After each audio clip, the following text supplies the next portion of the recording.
Hey everyone, I just wanted to make a quick little video to do a little test review and prepare you for this first test.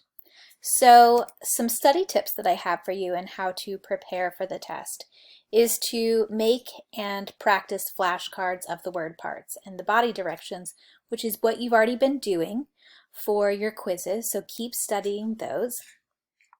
There will probably not be a lot of flash or word part questions per se on the test, like straightforward vocabulary questions like you have on the quiz, but they are the foundation of medical words. So in order to define medical words, you need to know the word parts. And I'll go through some example problems in a moment.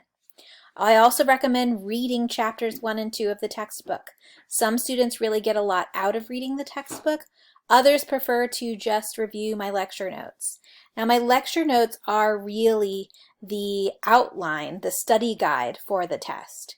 If I include it in lecture, then it's something I think is important for you to know and remember and be able to recall. So I would maybe focus your study on the lecture notes, or if you're reading the chapters, have the lecture notes next to you to see which things from the chapters I stress. But I'm pretty comprehensive. Another way that you can study is to work exercises, is basically to practice doing medical terminology. Don't just read. Reading is not going to help things stick in your brain. You have to actually struggle a little. You have to work problems. You have to test yourself.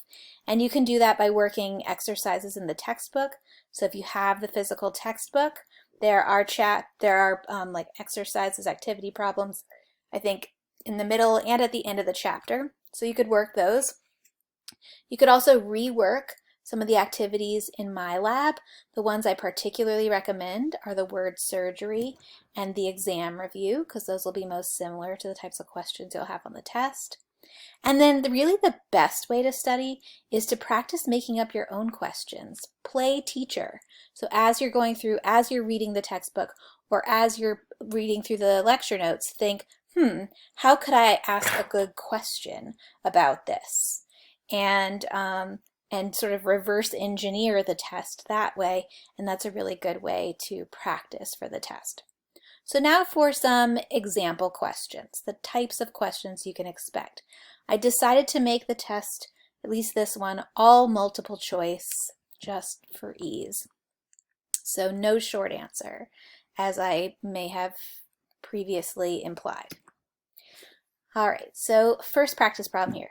The combining form in the word hysterectomy means what? Uterus. That is correct. All right, so in this problem, I am asking you the combining form hystero, but I'm not giving you hystero, I'm giving you a whole word. And so this question, these types of questions require you to be able to identify the word part that it's asking for and define it. So you need to know that the combining form in this word is hystero, not ectomy.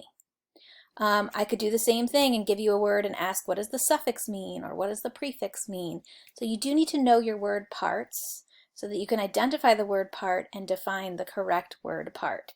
If you didn't read this carefully and you thought I was asking about the suffix, you may have chosen the first answer, but that would have been wrong because that's the wrong word part.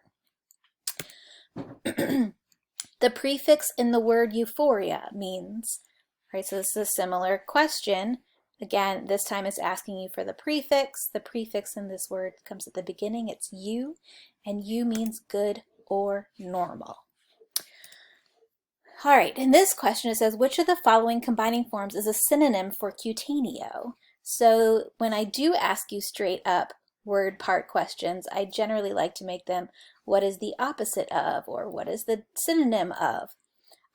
So cutaneo's synonym is good, dermo. Another way I could ask a question is to ask you to define a medical word. So the medical meaning of the word arthritis is which of the following? A, B, C, or D? Arthro is joint. Itis is inflammation. So it's literally inflammation or infection of the joints. All right, sometimes people will say a condition of the joints. You got to be more specific than that. So always choose a general rule of thumb on multiple choice tests is sometimes you could argue, you can make an argument that another answer is kind of correct, all right?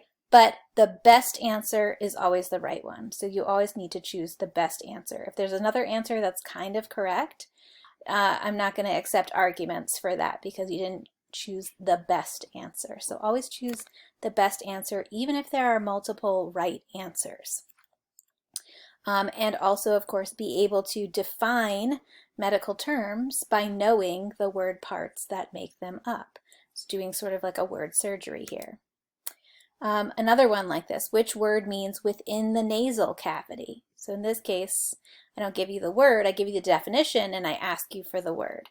So the one that means within the nasal cavity is, good, intranasal.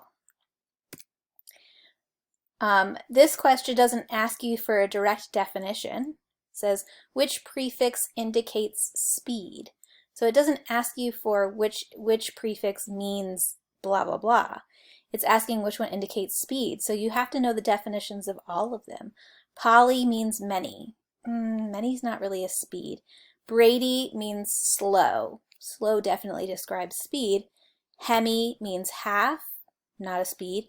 And hyper means excessive, or like overproducing, which is kind of related to speed, like excessive speed, but Brady is the better answer. Brady definitely, slow is definitely an indicator of speed. So the correct answer is Brady. So there can be questions like this where I don't ask you for a definition per se, but you need to know the definitions of all the answers in order to pick the correct one. This one is sort of a word surgery word where I'll give you a medical word. The word intravenous can be divided into which word parts. So I'm just asking you to indicate word parts, do a little word surgery. You don't have to cut it at the right places. You just need to know what word parts are there. Intra is a prefix, veno is a combining form, and us is a suffix. So this would be the correct answer. The plural form of testis is what? Testes, that is correct. So you do need to know how to pluralize and singularize medical terms properly. The lucky potion in Harry Potter was called, do you know it, Lena? No, even I can't remember. It's been a while. Shame. Shame. All right, it's Felix Felicis. This was based on a random little story that I told during lecture. So anything I say in lecture is fair game for the test. So if you're not watching the lectures, you may be missing out on some points. So make sure you watch the lectures. Which body plane divides the body into top and bottom halves? We've got the one that cuts it into top and bottom halves is the transverse plane. Very good. So know your body planes, know your body cavities, know your body directions. So what is the opposite of superior? Superior is top. Inferior is the opposite on bottom. Here's the spinal cavity is located blank to the thoracic cavity. So this is more of an application question. You need to know where the spinal and thoracic cavities are, and then you need to be able to determine which directional term indicates that. So the spinal cavity is in the back, it runs down your backside, and the thoracic cavity is the chest, but the spinal cavity runs behind the thoracic cavity. So the medical term for behind is posterior. All right, so you have to kind of apply this term here. Which body system contains the stomach, intestines, and anus? So chapter 2, we go over all the different body systems and what specialists study them, and you should know generally what organs are part of those systems. I won't ask you really obscure organs or not popular ones, but you should know that the stomach, intestines, and anus are part of the gastrointestinal system. If a patient gets an infection in a surgical wound, the etiology of the disease would be what? Well, so let's go through the answer options here. Congenital means acquired at birth, not from a surgery. Degenerative is something that gets worse over time. I don't know, maybe his infection got worse over time. Idiopathic means you don't know what caused the infection, but the question clearly says it was caused by a surgical wound. And nosocomial means it's acquired in a hospital. Well, surgeries happen in hospitals. So the answer that makes the most sense is nosocomial. So notice I didn't give you the definition of nosocomial. I gave you a scenario, like a clinical scenario, and then you have to sort of apply that in order to pick the correct answer. Which word means inflammation of the stomach? So this is a pretty straightforward question, but notice that so it's gastritis, gastro is stomach. Notice that all of the answer options have the same suffix, itis. So all you need to do is figure out which one has the correct combining form, that means stomach.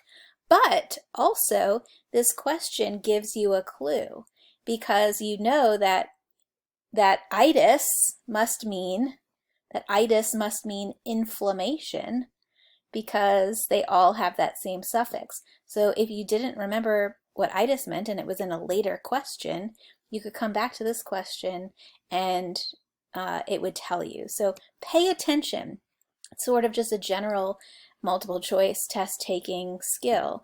Pay attention to questions because sometimes a question earlier in the test may give you a clue to a question later in the test or vice versa. So use the test to help you get answers.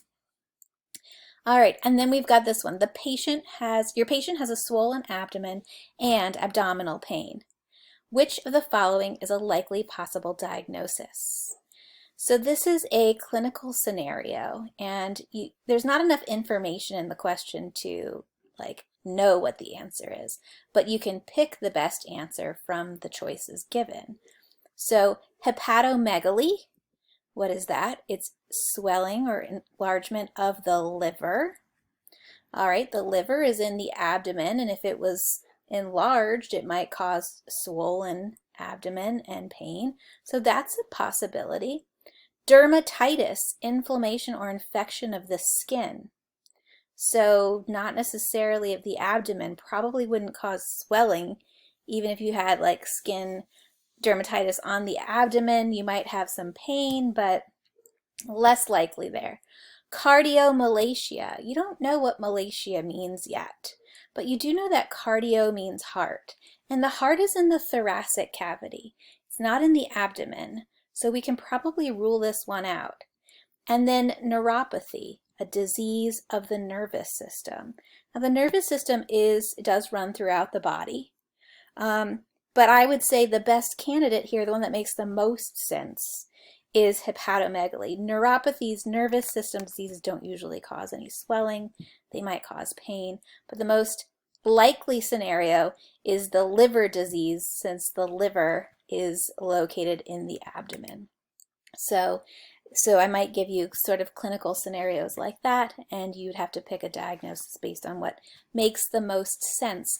So that's sort of an application question, but it requires you to know medical terminology.